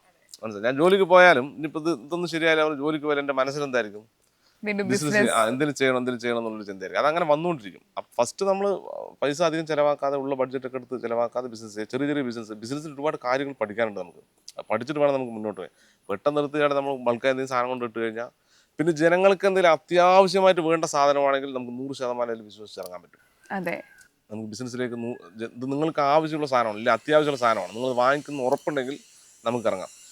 സമൂഹത്തിൽ ഇപ്പോൾ എൻ്റെ അടുത്ത് പല ആളുകളും ഒരു മസാലപ്പൊടി കമ്പനിയൊക്കെ തുടങ്ങിക്കൂടി കഴിക്കും. ഇതൊക്കെ ഇവിടെ മസാലപ്പൊടി കമ്പനിയൊക്കെ ഇവിടെ കോമ്പറ്റീഷൻ ഒരുപാടുള്ളതാണ്. അപ്പോൾ ഇവരുടെ ഇടയിലേക്ക് മാർക്കറ്റ് ചെയ്ത് എത്തുക എന്ന് പറഞ്ഞാൽ ഭയങ്കര ബുദ്ധിമുട്ടാണ്. അപ്പോൾ ഇത് വ്യത്യസ്തമായ എന്തെങ്കിലും ചിന്തിച്ചിട്ട് മുന്നോട്ട് പോകുക എന്നുള്ളതാണ്. ഇപ്പോൾ അരി കച്ചവടം ചെയ്യാം. ഇപ്പം എൻ്റെ അടുത്ത് പല ആളുകളും ഹോട്ടൽ, നിങ്ങൾക്കൊരു ഹോട്ടൽ റെസ്റ്റോറൻറ്റ് തുടങ്ങിക്കൂടെ കഴിക്കും. റെസ്റ്റോറൻറ്റ് ഇഷ്ടം പോലെ ഉണ്ട് ഇവിടെ. ഏറ്റവും കൂടുതൽ ബിസിനസ്സിൽ വരുന്നത് റെസ്റ്റോറൻ്റാണ്. ഏറ്റവും കൂടുതൽ തുടങ്ങുന്നതും ഏറ്റവും കൂടുതൽ പൂട്ടുന്നതും പരാജയപ്പെടുന്നു. അപ്പോൾ ഇങ്ങനെ പല പ്രശ്നങ്ങളുണ്ട്. നമ്മളിപ്പോൾ പല ആളുകളിലും കാണാൻ പിന്നെ ഇപ്പോൾ നമ്മളിപ്പോൾ കാണുന്ന സ്നേഹവും നമുക്ക് റെസ്റ്റോറൻറ്റിൽ കിട്ടണമെന്നില്ല. ഇപ്പോൾ നമ്മൾ കാണുന്ന ഈ കുക്കിംഗ് ഇതൊന്നും റെസ്റ്റോറൻറ്റിൽ കിട്ടണമെന്നില്ല. പിന്നെ നല്ലതിന് രുചി കുറവായിരിക്കും. ആളുകൾക്ക് എന്താ വേണ്ടത്? രുചിയാണ് വേണ്ടത്. നല്ല സാധനം, പ്രൈസ് കുറവിലും നല്ല രുചിയുള്ള ഭക്ഷണം. രുചിയുള്ള ഭക്ഷണം. രുചി എന്ന് പറഞ്ഞു കഴിഞ്ഞപ്പോൾ പല സംഭവങ്ങൾ നമുക്ക് അതിന് ആഡ് ചെയ്യേണ്ടി വരും. അതുകൊണ്ടാണ് രുചി ഉണ്ടാകുക. പക്ഷെ നമുക്കത് ഇങ്ങനെ കൊടുക്കാൻ പറ്റില്ല. അപ്പോൾ അതുകൊണ്ട് ഞാൻ ഹോട്ടൽ ഫീൽഡും സെലക്ട് ചെയ്തില്ല. വേറെ എന്തെങ്കിലും ബിസിനസ് ചെയ്യാനുള്ള പരിപാടിയാണ് ഞാൻ നോക്കിക്കൊണ്ടിരിക്കുന്നത്. എൻ്റെ അടുത്തുണ്ട് കുറേ ഐഡിയകളുണ്ട്, ഒരുപാടുണ്ട്, കുറേ ഐഡിയകളുണ്ട്. അപ്പോൾ അതിൽ കൂടെ ഇങ്ങനെ വരിക എന്നുള്ളതാണ്. ഹോട്ടലൊക്കെ ചിലപ്പോൾ പറയാൻ പറ്റില്ല, ഹോട്ടൽ ഫീൽഡിൽ നമ്മൾ ഇറങ്ങാനുള്ള സാധ്യത ഭാവിയിൽ. അതെ, ഞാൻ പിന്നെ പറയുകയാണെങ്കിൽ ചെയ്യുകയാണെങ്കിൽ മുന്നേ പറയും ഇങ്ങനെ ആയിരിക്കും നമ്മുടെ സ്ഥാപനം, ഇങ്ങനെയുള്ള സംഭവങ്ങളായിരിക്കും, ഹൈജീനിക് ആയിരിക്കും, ഭക്ഷണം നല്ലതായിരിക്കും, ആരോഗ്യത്തിന് പ്രശ്നം ഉണ്ടാകില്ല, ഇങ്ങനെയുള്ള സാധനം. അല്ലാത്ത നമ്മൾ കൊടുക്കില്ല 100%. ഒരാളുടെ ആരോഗ്യം വിറ്റ് നമുക്ക് ജീവിക്കണ്ട. കാരണം നമ്മൾ ഭൂമിയിൽ അധികകാലം ജീവിക്കുന്ന ആളുകളൊന്നുമല്ല. ഒരു 60 വയസ്സ് കണക്കാക്കി തന്നെ 21,900 ദിവസമാണ് നമുക്കിവിടെ ഭൂമിയിൽ ജീവിക്കാൻ പറ്റുള്ളൂ. അതിൽ 21,900 ദിവസമായിട്ട് കണക്കാണ് വളരെ കുറഞ്ഞാണ്. അതിൽ പകുതി നമ്മൾ ഉറങ്ങുകയും ചെയ്യും. രാത്രി 12 മണിക്കൂർ ഉറക്കമാണല്ലോ. പിന്നുള്ള എത്രയാണ്? 11,000 ദിവസമാണ് നമ്മളെടുത്ത്. 10,800 ദിവസങ്ങളാണ് നമ്മുടെ പകലുകളാണ് നമ്മുടെ മുന്നിലുള്ളത്. 60 വയസ്സിൽ ജീവിക്കുകയാണെങ്കിൽ ഇതിൽ കുറേ കുട്ടിക്കാലമായി, കുറേ വാർദ്ധക്യമായി. ആകെ നമുക്കൊരു 20 വർഷമൊക്കെയാണ് ഇതിനകത്ത് ജീവിക്കാനായിട്ട് അവസരം നമുക്ക് കിട്ടുന്നത്. അതിനുവേണ്ടി ജനങ്ങളെ ഉപയോഗപ്പെടുത്തുക എന്നുള്ളത് നമ്മൾ ഒഴിവാക്കുക. നമ്മൾ നല്ല ചെയ്യാൻ നമുക്ക് നന്നായിരിക്കാം. ഇതൊക്കെ നമ്മൾ ചെയ്യുന്നതൊക്കെ നമ്മുടെ പുറകിൽ ഇത് വന്നുകൊണ്ടിരിക്കും. എന്താണ് നല്ലത് ചെയ്ത് നല്ലത് വരും. അത് ആരെയും ബുദ്ധിമുട്ടുണ്ടാക്കിയാൽ ബുദ്ധിമുട്ടുകളൊക്കെ നമ്മൾ നേരിടേണ്ടി വരും ഒരു പ്രായം കഴിയുമ്പോൾ. ഇപ്പോഴുള്ള ആരോഗ്യം നമുക്ക് എപ്പോഴും ഉണ്ടാകണമെന്നില്ല. അപ്പോൾ അതൊക്കെ ചിന്തിച്ചിട്ടേ ഞാൻ ബിസിനസ് ചെയ്യുള്ളൂ. ആരെയും അങ്ങനത്തെ കുറേ കാര്യങ്ങൾ എൻ്റെ മനസ്സിലുണ്ട്. ഇതൊക്കെ എപ്പോൾ ക്ലിയർ ആകണോ അപ്പോൾ ഒരു ഹോട്ടലും കാര്യങ്ങളും ഇല്ലെങ്കിലും ദോഷമില്ലാത്ത പരിപാടികൾ എന്താണോ അത് നമ്മൾ ചെയ്യാനുള്ള. 2012 ഇപ്പൊ യൂട്യൂബ് ചാനൽ തുടങ്ങണം. അന്ന് ഒരുപാട് യൂട്യൂബ് ചാനൽസ് ഒന്നും ഇല്ല. കുറച്ച് നമ്മളായിട്ടാണ് നമ്മുടെ ഓൺ കോണ്ടന്റ് ആയിട്ടൊക്കെയാണ് മുന്നോട്ട് വരുന്നത്. ഇന്ന് ഇപ്പൊ ചെറിയ കുട്ടികളോട് ചോദിച്ചാലും എല്ലാവർക്കും യൂട്യൂബ് ചാനൽ തുടങ്ങണം, കോണ്ടന്റ് ക്രിയേറ്റർ ആവണം, യൂട്യൂബർ ആവണം, അതിൽ നിന്ന് ഏർണിങ്സ് വേണം എന്നൊക്കെയാണ് ആഗ്രഹിക്കണേ. ഇനി സ്പേസ് ഉണ്ടോ പുതിയ കുട്ടികൾക്ക് വന്ന് യൂട്യൂബിൽ? ഒരുപാട് സ്പേസ് ഉണ്ട്. പിന്നെ കുട്ടികളെ ഞാൻ കൂടുതൽ ഇതിലേക്ക് പ്രചോദനം കൊടുക്കില്ല. കാരണം എന്താണെന്ന് വെച്ച് കഴിഞ്ഞാൽ അവർക്ക് ഇപ്പോൾ ആവശ്യം വിദ്യാഭ്യാസമാണ്. വിദ്യാഭ്യാസം ഉണ്ടെങ്കിൽ നമുക്ക് എന്തും തുടങ്ങാം. ഇപ്പോൾ യൂട്യൂബാണുള്ളത്. യൂട്യൂബ് ഇല്ലാണ്ടായി കഴിയുമ്പോൾ അവർക്കൊന്നും ചെയ്യാൻ പറ്റാത്തൊരവസ്ഥയാവും, ഒരു ഇതാവും. അപ്പോൾ അവർ ഇപ്പോൾ പഠനത്തിൽ ശ്രദ്ധിക്കുക എന്നുള്ളത് ഇതൊരു സമയമാണ്. ഇപ്പോൾ ഞാൻ SLC പാസ്സായ ഒരാളാണ്. SLC ആണ് എൻ്റെ ക്വാളിഫിക്കേഷൻ. അപ്പം ഞാനിപ്പോൾ ആലോചിക്കുകയാണ്, ഞാൻ പഠിച്ചുകൂടിരുന്നെങ്കിൽ, മനസ്സിലായോ, ഞാൻ പഠിച്ചുകൂടിരുന്നെങ്കിൽ എന്ന് ആലോചിക്കണം. ആ ഒരു ആലോചന ഇല്ലാതെ അവർക്ക് ഇപ്പം എന്താണോ ചെയ്യേണ്ടത് അത് ചെയ്യുക. അതിന് എന്നിട്ട് യൂട്യൂബ് അവരുടെ ആഗ്രഹങ്ങളൊക്കെ നമുക്ക് ചെയ്യാം. അതിൽ ഇൻകം പ്രതീക്ഷിക്കരുത്. നമ്മുടെ ആഗ്രഹങ്ങളും നമുക്കൊരു ആർട്ട് വരയ്ക്കാനുള്ള ഒരു കഴിവ്, നമ്മുടെ കഴിവുകൾ രേഖപ്പെടുത്താനായിട്ട് നമുക്ക് എന്ത് കേട്ടോ അതിലേക്ക് ഉപയോഗപ്പെടാം. അതാണ് നമുക്ക് കുട്ടികളോട് പറയാനുള്ളത്. കുട്ടികൾ കൂടുതൽ വരുന്നത്. പിന്നെ ചാൻസ് ഇഷ്ടം പോലുണ്ട് യൂട്യൂബിൽ. എപ്പോഴും ചാൻസസ് ഉണ്ട്, പുതിയ പുതിയ സംഭവങ്ങൾ വന്നുകൊണ്ടിരിക്കുന്നുണ്ട്. നമ്മൾ ചാൻസ് അവസാനിക്കണേ ഇല്ല അതിനകത്ത്. യൂട്യൂബ് ഉള്ളിടത്തോളം കാലം ചാൻസുകളുണ്ട്. ഇപ്പം നമ്മളൊക്കെ അങ്ങനെ വന്നല്ലേ കുക്കിംഗ്, ആളുകൾ കുക്കിംഗ് ചെയ്യുന്നുണ്ട്. ഞാനിങ്ങനെ മടിച്ചിരിക്കുന്നത് കുക്കിംഗ് ചെയ്താൽ എനിക്ക് മുന്നോട്ട് വരാൻ പറ്റുമോ എന്ന്. ഞാൻ മടിച്ചാണെങ്കിൽ എനിക്ക് മുന്നോട്ട് വരാൻ പറ്റില്ലായിരുന്നു. ഞാനത് മടിച്ചില്ല. ഞാൻ വേറൊരു സംഭവം ചിത്രീകരിച്ച് അതിനകത്ത് കുറച്ച് വലിയ ക്വാണ്ടിറ്റി ആയിട്ടും പിന്നെ ആളുകൾ കാണുന്ന രീതിയിലും നമ്മുടെ സുഹൃത്തുക്കളെയൊക്കെ ഉപയോഗിച്ചിട്ടും അവർ ആ കൂട്ടായ്മയൊക്കെ ഉപയോഗിച്ച് അങ്ങനെ ഒരു വ്യത്യസ്തമായ കണ്ടന്റുകൾ എന്ന് വെച്ചാൽ ഇവരെ ഉപയോഗിച്ചല്ല കേട്ടോ, ഇവരെ അങ്ങനെ നമ്മൾ കൊണ്ടുവന്നത് മാത്രം. നമ്മളെന്താണോ സിറ്റുവേഷൻ അതിനങ്ങനെ കൊണ്ടുവന്നപ്പോൾ അതൊരു കണ്ടന്റും വ്ളോഗും പോയി. അത് ഭയങ്കര വിജയമായല്ലോ. അപ്പം ചാൻസുകൾ ഇഷ്ടം പോലെ ഉണ്ട്. പക്ഷെ ഇപ്പം ജോലി പോലെ തന്നെ യൂട്യൂബിനെ കണ്ടു തുടങ്ങുന്ന ആൾക്കാരുണ്ടല്ലോ. ഇപ്പം പാഷനാണ്, ഒരു സമയം വരെ നമുക്ക് ആക്റ്റീവ് ആവാം, ആ ഫെയിം വെച്ച് നമുക്ക് ഈ ബിസിനസ് സ്റ്റാർട്ട് ചെയ്യാം, അങ്ങനെ ചിന്തിക്കുന്നവരുണ്ട്. ഇതൊരു ജോലിയായിട്ടും സ്റ്റിൽ ഇപ്പോഴും കാണുന്ന ആൾക്കാരുണ്ട്. അതൊരു യൂട്യൂബ് ഒരു ജോലിയായിട്ട് കാണാൻ പറ്റും നമുക്ക്? ജോലി തൽക്കാലമായിട്ട് കാണാൻ പറ്റും, താൽക്കാലികമായിട്ട്. കാരണം ഇത് പോയാലോ, യൂട്യൂബ് നമ്മുടെ അല്ലല്ലോ. അതിന് മുതലാളിക്ക് തോന്നുകയാണ് എനിക്കിത് വേണ്ടാവുന്ന തോന്നി ചെയ്യാൻ പറ്റില്ല. അപ്പൊ ഇതിന് കൂടെ എന്തെങ്കിലും ചെയ്യാന്നുള്ളതാണ്, യൂട്യൂബിന്റെ കൂടെ വേറെ എന്തെങ്കിലും ചെയ്യാന്നുള്ളതാണ് നമ്മൾ ചിന്തിക്കേണ്ടത്. ഓക്കെ, ഈ പാലക്കാട് ഇപ്പൊ ഓണസദ്യ 250 വിഭവങ്ങൾ എന്ന് പറഞ്ഞപ്പം ഒരു കൗതുകം കൊണ്ട് ചോദിക്കുകയാണ്. ഇപ്പൊ ഞാൻ മലബാറുകാരിയാണ്. അപ്പൊ ഞങ്ങൾക്ക് സദ്യയുടെ കൂടെ എപ്പോഴും നോൺ വെജ് വേണം. അപ്പം പാലക്കാട്ടില് ഇപ്പം ഒരു സ്പെഷ്യൽ ഓണസദ്യയുടെ കൂടെ ഒരു സ്പെഷ്യൽ ഐറ്റം ഉണ്ടാക്കിയിട്ടുണ്ടെങ്കിൽ അത് എന്തായിരിക്കും? അല്ലെങ്കിൽ ഇത്തവണ എത്ര വിഭവങ്ങളുടെ കൂട്ടത്തിൽ ഒരു സ്പെഷ്യൽ ഐറ്റം അല്ല, ഉണ്ടായിരുന്നു? കൂടുതലായിട്ടും മലബാർ എനിക്കറിയാം. മലബാർ എനിക്ക് ഒരുപാട് സുഹൃത്തുക്കളാണ്. അവർ നോൺ വെജും കൂടി സദ്യയിൽ ഉൾപ്പെടുത്തുന്ന ആളുകളാണ്. അതെ. പക്ഷേ അതിൽ ഉപരി കൂടുതൽ ആളുകളും ഈ സദ്യ എന്ന് പറഞ്ഞാൽ വെജിറ്റബിൾ ഉപയോഗിക്കുന്ന ആളുകളാണ്. അപ്പോൾ അവർക്ക് വേണ്ടിയിട്ടും എല്ലാവരും കാണാൻ വേണ്ടിയിട്ടാണ്. മലബാറുകാർക്ക് മാത്രം ചിലപ്പോൾ തിട്ടുകയും ചിലപ്പോൾ കുറച്ച് ചീത്തവിളിയിലേക്ക് വരും. അതെ. മനസ്സിലായി. പക്ഷെ അവർക്ക് വേണ്ടി ഞാൻ ചെയ്തിട്ടുണ്ട് മുന്നേ. മറ്റേ ചിക്കൻ മാത്രം കൊണ്ട് സദ്യ ഉണ്ടാക്കിയിട്ടുണ്ട്, ഫിഷ് മാത്രം കൊണ്ട് സദ്യ ഉണ്ടാക്കിയിട്ടുണ്ട്. ഇതൊക്കെ അവരെയും കൂടി നമ്മൾ സന്തോഷിപ്പിക്കാൻ വേണ്ടി ചെയ്തതാണ്. പാലക്കാടിൽ അങ്ങനെ എന്തെങ്കിലും വിഭവം ഉണ്ടോ? ഇപ്പൊ നമ്മൾ പാലക്കാട് വന്നു കഴിഞ്ഞാൽ ഭക്ഷണം, പാലക്കാടിന് കുറെ രുചികൾ കാണിച്ചിരുന്ന ആളാണ്. അപ്പൊ പാലക്കാട് വന്ന് ഇപ്പൊ ഞാൻ ആദ്യമായിട്ട് പാലക്കാട് വരികയാണെങ്കിൽ ഇന്ന സ്ഥലത്ത് ഇന്നൊരു ഫുഡ് കഴിക്കണം എന്നുണ്ടെങ്കിൽ അതേതായിരിക്കും? പാലക്കാട് പിന്നെ സ്ഥലത്ത് രാമശ്ശേരി ഇഡ്ഡലിയാണ് ഇവിടുത്തെ ഫേമസ് ആയിട്ടുള്ള ഒരു സാധനം. ഒരു ഇഡ്ഡലി എന്ന് പറഞ്ഞാൽ നമ്മൾ ഇങ്ങനെയുള്ളതല്ലേ കണ്ടിട്ടുള്ളൂ. ഇതൊരു പരന്ന തരത്തിലുള്ള ഒരു ഇഡ്ഡലിയാണ്. തട്ടുദോശ പോലെ ഒരു ഇഡ്ഡലിയാണ്. അത് ഭയങ്കര സ്വാദിഷ്ടമായ ഇഡ്ഡലിയാണ് പണ്ട് കാലങ്ങളിൽ കേട്ടോ. ഞാൻ അടുത്താണത് കഴിക്കുന്നത്. ഞാൻ പാലക്കാട്ടുകാരാണ്. എൻ്റെ ഇവിടെ നിന്ന് ഒരു 4 കിലോമീറ്റർ അപ്പുറത്തേക്കുള്ളൂ. പക്ഷെ ഞാൻ അടുത്ത് നമ്മുടെ സുഹൃത്ത് വന്നപ്പോഴാണ് അദ്ദേഹത്തിനോട് പോയിട്ടാണ് ഞാൻ ഭക്ഷണം കഴിക്കുന്നത്. പക്ഷെ ഭയങ്കര സ്വാദ സാധനമാണ്. പിന്നെ അവർ തന്നെ പറയാണ് പഴയ ആ സ്വാദൊന്നും ഇല്ല എന്ന് പറയാം. കാരണം മുൻകാലത്തുള്ള ആളുകൾ ഒതന്റിക്കമായിട്ട് പല സാധനങ്ങൾ ഉണ്ടാക്കി അതിൻ്റെ രുചിയാണ്. ഇവിടെ ഒരാഴ്ചയൊക്കെ നമ്മൾ എടുത്ത് വെച്ച് ഉപയോഗിക്കാന്നൊക്കെ പറയണം. ഇഡ്ഡലിൻ്റെ ചരിത്രം ഒരാഴ്ച വരെ നമുക്ക് വെച്ചാലും ഒന്നും സംഭവിക്കില്ല എന്നൊക്കെയാണ്. ഇപ്പം അവർ തന്നെ അങ്ങനെ വെക്കാൻ പറ്റില്ല കുട്ടികളെ. അതൊക്കെ കാലം മാറി ഇപ്പോൾ ഗ്രൈൻഡറും കാര്യങ്ങളൊക്കെ ഉപയോഗിക്കുന്നത്. അങ്ങനെയുള്ളൊരു ഇതായില്ലേ. അപ്പോൾ അതാണ് പാലക്കാട്ടിലെ ഫേമസ് ആയിട്ടുള്ള ഭക്ഷണം. പിന്നെ മട്ടയരി ചോറ് കൂടുതലായിട്ട് കഴിക്കുന്നതാണ് ഞങ്ങൾ. പാലക്കാടൻ മട്ട തന്നെ ഞങ്ങൾക്ക് അഹങ്കാരമുള്ളതാണ്. അപ്പൊ ഞങ്ങളുടെ പേരിൽ പാലക്കാടൻ മട്ട. അല്ല, പാലക്കാടൻ മട്ട ഭയങ്കര ഫേമസ് അല്ലേ, ഇന്ത്യയിൽ ലോകത്തിന് ഫേമസ് ആണ് പാലക്കാടൻ. അങ്ങനെ ഒരു സംഭവം നമുക്കുണ്ട്. പിന്നെ ഞങ്ങൾ പണ്ടൊക്കെ അധികം ചിക്കനും പരിപാടിയൊന്നും കഴിക്കാത്ത ആളുകളാണ്. ഇപ്പോഴൊക്കെയാണ് ഞങ്ങൾ കൂടുതൽ ചിക്കനും ഇതിലേക്ക് വന്നത്. വെജിറ്റബിൾ ആണ് കൂടുതലായിട്ട് ഉപയോഗിക്കുക. സ്വന്തമായിട്ട് കൃഷി ചെയ്ത വെജിറ്റബിൾ. അത് നമ്മൾ തുവര സാധനങ്ങളൊക്കെ കൃഷി ചെയ്യും. പാടങ്ങളുടെ വരമ്പുകളിലൊക്കെ കൃഷി ചെയ്ത് അതൊക്കെ ഞങ്ങൾ കുറെ കാലം എടുത്തു വെച്ച് ഞങ്ങൾ ഉപയോഗിക്കലാണ് ഞങ്ങൾ പതിവ്. അതുകൊണ്ട് ഇവിടുത്തെ ആളുകൾ ഇപ്പോൾ 80 വയസ്സ് ആളുകളൊക്കെ ഉണ്ട്. ശരി, അതിന്റെ ഒരു കൃഷി ചെയ്ത ആരോഗ്യമുള്ള മനുഷ്യർ ഇപ്പോഴും. അവരുടെ ആരോഗ്യം നമുക്കില്ല ഇപ്പൊ. ശരിക്കും പറഞ്ഞാൽ ഞങ്ങള് കുറച്ച് സിറ്റീസൊക്കെ തിരിച്ചു വരും, പാലക്കാട് എത്തുമ്പോഴേക്കും കൊള്ളാം ഗ്രാമീണ ഭംഗി ഭയങ്കര ഒരു ആകർഷണം. ഞങ്ങൾക്ക് ഇത് വലിയ സംഭവം കേട്ടാ. ഞങ്ങൾ എപ്പോഴും ഇവിടെ തന്നെ ഗ്രാമീണവും പാടത്ത് പണിയെടുക്കലും. ഞങ്ങൾക്ക് എപ്പോഴും കണ്ണിന് കുളിർമ കിട്ടുന്ന ഒരു സ്ഥലമാണ് പാലക്കാട്. ഞങ്ങൾ ഇവിടുത്തെ ഒരു അത്യാവശ്യം ഉള്ളൊരു കൃഷിക്കാരായിരുന്നു. ഞങ്ങൾ കൃഷിയൊക്കെ കൊടുത്തു കൂട്ടാ. ഒരു 10-15 ഏക്കർ കൃഷിയൊക്കെ ഉണ്ടായിരുന്നു. കൃഷിയാണ് ഞങ്ങളുടെ വരുമാന മാർഗം പണ്ട്. അപ്പൊ അതിലൊക്കെ യൂറി വീസലും പരിപാടിയൊക്കെ ഒരുപാട് സംഭവങ്ങളായിട്ട് ഞങ്ങൾ നടന്നിട്ടുണ്ട്. ഭയങ്കര രസമായിരുന്നു അതൊക്കെ കുട്ടിക്കാലം എന്നൊക്കെ. ഇപ്പൊ വേൾഡിൽ ഇപ്പൊ പല സ്ഥലങ്ങളിൽ പല ഭക്ഷണവും കഴിച്ചിട്ടുണ്ടല്ലോ. സോ ഇപ്പൊ ഞാൻ പാലക്കാട് എന്ന് ചോദിച്ച പോലെ ഒരു വിഭവം, ഒരു ഭക്ഷണം നമുക്ക് ഷെയർ ചെയ്യണമെങ്കിൽ ഇന്ന കടയിൽ ഇന്ന ഭക്ഷണം എന്ന് പറഞ്ഞിട്ട് ഷെയർ ചെയ്യാൻ പറ്റുവാണെങ്കിൽ? എനിക്ക് എന്റെ പാലക്കാട് കഴിഞ്ഞാൽ എനിക്ക് ഭക്ഷണത്തിൽ ഏറ്റവും ഇഷ്ടപ്പെട്ടത് സൗദി അറേബ്യയിലായിരുന്നു. അത് അവിടുത്തെ മന്തിയും സാധനങ്ങളൊക്കെ ഭയങ്കര ഒതന്റിക് ഫീലാണ്. ഇപ്പൊ കഴിഞ്ഞ ദിവസമൊക്കെ നമ്മൾ ഒരു പ്രോഗ്രാമിന് പോയിട്ടുണ്ടായിരുന്നു. അവിടെ പോയിട്ട് അവർ സൗദിന്റെ ഒതന്റിക് ഭക്ഷണം, അത് ഭയങ്കര രുചി. അതിൽ മസാലകളൊന്നും ഇല്ല. നോർമലായിട്ട് ഞാൻ പറഞ്ഞ ഉപ്പ് മഞ്ഞപ്പൊടി കുറച്ച് സാധനങ്ങൾ ഇട്ടിട്ട് ഒരു സാധനം ഉണ്ടായിത്തരും. അവിടുത്തെ മന്തിയൊക്കെ ഭയങ്കര ടേസ്റ്റുള്ളതാണ്. അതിപ്പോഴും ഞാൻ അതൊക്കെ ആഗ്രഹിക്കുന്ന സാധനങ്ങൾ. ഇപ്പൊ ഞാൻ കഴിഞ്ഞ പ്രാവശ്യം പോയിട്ടും ഞാൻ അവിടുത്തെ എന്റെ പഴയ മന്തി കടയൊക്കെ തേടിപ്പോയി എന്നുള്ളതാണ്. എന്നുവെച്ചാൽ ആ ഒരു ഇത്, അതെ അതെ, ആ ഒതന്റിക് ഫീല്. അത് നമ്മൾ ആ 20 വയസ്സിൽ അങ്ങോട്ട് പോകല്ലേ. അപ്പൊ ഇത് കഴിഞ്ഞാൽ ഒരു പോറ്റമ്മ എന്ന് പറഞ്ഞ പോലെ ഒരു നാടായിരുന്നു. പക്ഷെ അവിടെ നിന്ന് എനിക്ക് ഒരുപാട് മാറ്റങ്ങൾ ഉണ്ടായിരുന്നുള്ളതാണ്. ഞാൻ നിങ്ങൾ മുന്നേ പറഞ്ഞ ഈ കംഫർട്ട് സോണിലായിരുന്നു.